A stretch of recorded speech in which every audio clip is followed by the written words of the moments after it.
again. I guess if we look back at a few of the past press conferences, I'm probably saying the same things over and over again. We got to play a little better this week to beat this team on an opponent, because we continue to play better and better teams. Really impressed by what Coach Oates is doing at Alabama. They are one of the fastest teams in the country. They're third in the country in tempo. That's hard to do. I mean, they're getting it and they're going. They're playing with great freedom, and they're the best three-point shooting team in our league.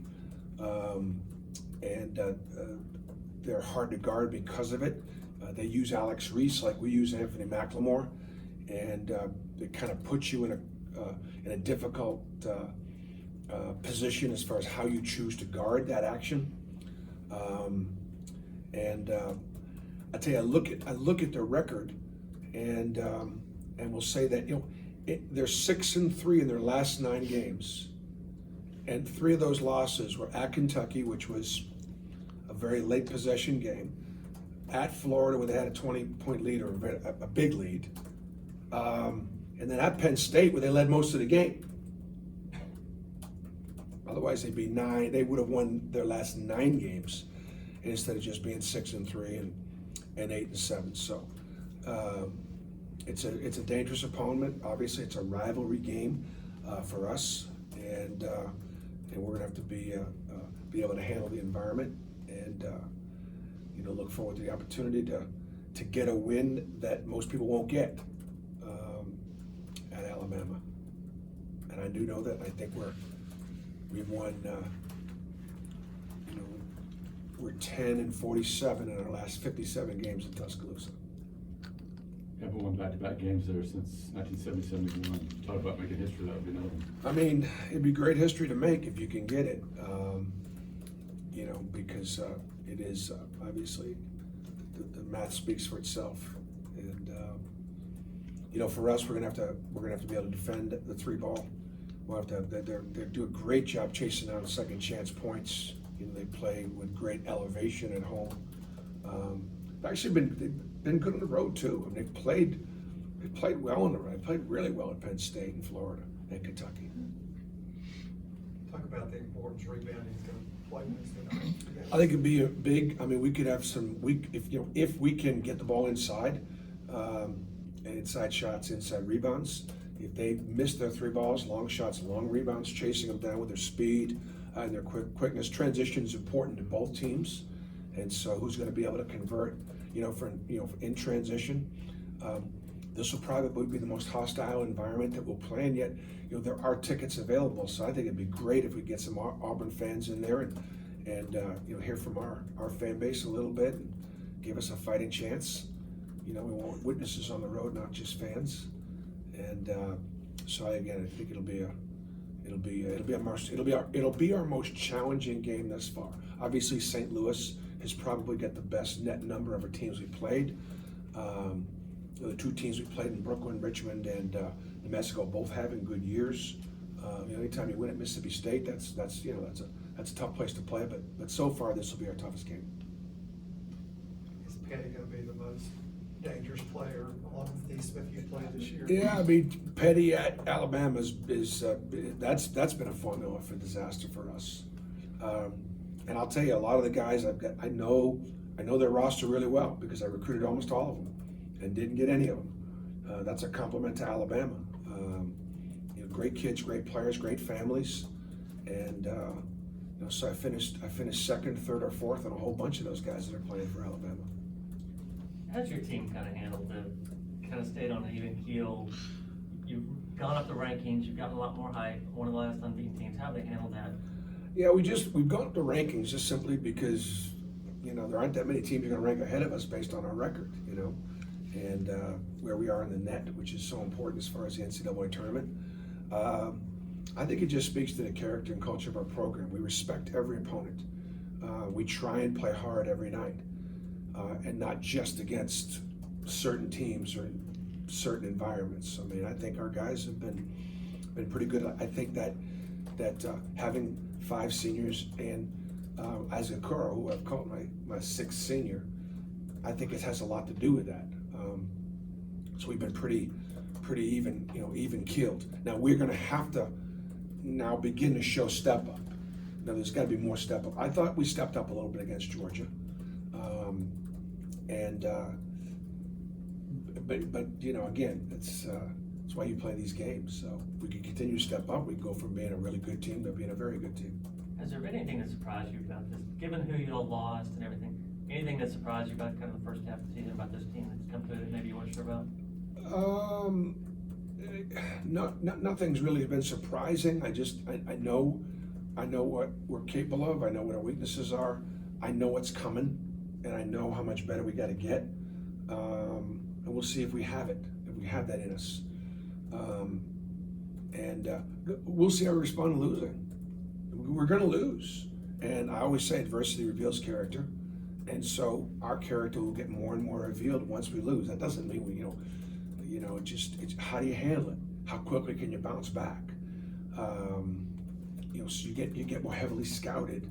People begin to get a little bit of more of a beat on what it is that you do, and somebody's going to beat us and do something that's going to really bother us, and then everybody's going to pick it up. Well, you think that the teams that played LSU were watching Auburn's defense. After we held them down, they did, and then LSU had to find ways to deal with it, and they dealt with it in our game not as well as they dealt with it in games past, and that's obviously what happens in those matchups. Bruce, how have you gotten this team to buy into the fact that defense is the most important thing they do on the court?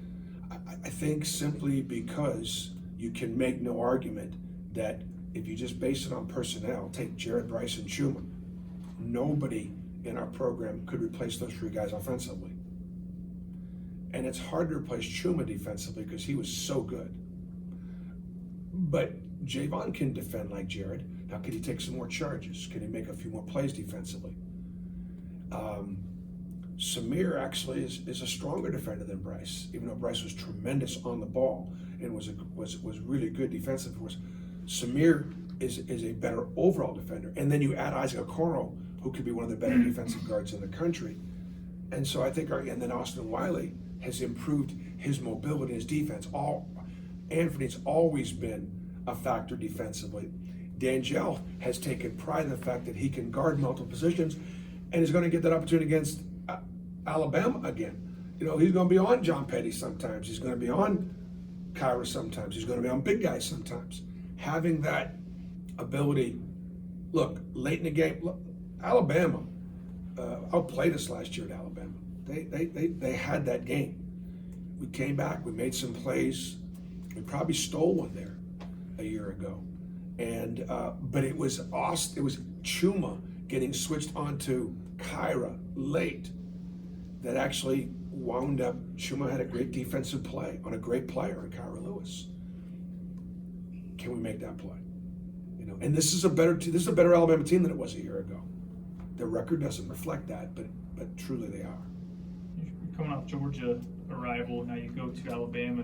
Does that matter to these guys? Does that, do players that look at that kind of the rivals for Auburn? I think that we definitely recognize the rivalry. There's no question. We accept that, and the games mean more. I mean, it means more when we play Georgia. It means more when we play Alabama. It means more when we play Kentucky because of their history. But I think two things. One, so far we've been excited about playing everybody every night, and it's been a key to our success. And will there come a time at some point during the season where we don't have the same effort and energy, and that's what gets us beat? Because what we do defensively and rebounding does not work without tremendous effort and energy. I suppose it's bound to happen when you play, a certain number of games. It hasn't happened to us yet. Isaac said he hasn't really paid attention to any of the NBA chatter around him, but have you been surprised at all by just how much his stock has risen in a short time? I'm so pleased that his stock has risen, if it has. I don't pay much attention to it either. But I'm really pleased that, from what I understand, it has. I think Isaac is a great story for all student athletes that are in that position. He really, truly isn't paying any attention to it. Again, it's like he just was raised right. He's paying attention to the next practice, the next opponent, how he's going to eat tonight, what he's going to do rest, what he's going to do academically. And he is such a joy to coach. When the season's over, we'll look at it and make a great decision. The information will all be available to us, but that's not why he's playing. He's not playing for that. If that's in his future, which it is, great. But how refreshing. And I do think, as a result, he takes pressure off himself. I have coached players that took every shot going, if I can make this, I can get drafted. You talk about having a tough time. And to the victor go the spoils, and the riches at the next level are so great. It takes real toughness and real mental discipline and a real kind of a joy of the game. And it's easy for Isaac Okoro to block those things out because of how he's built and his true makeup.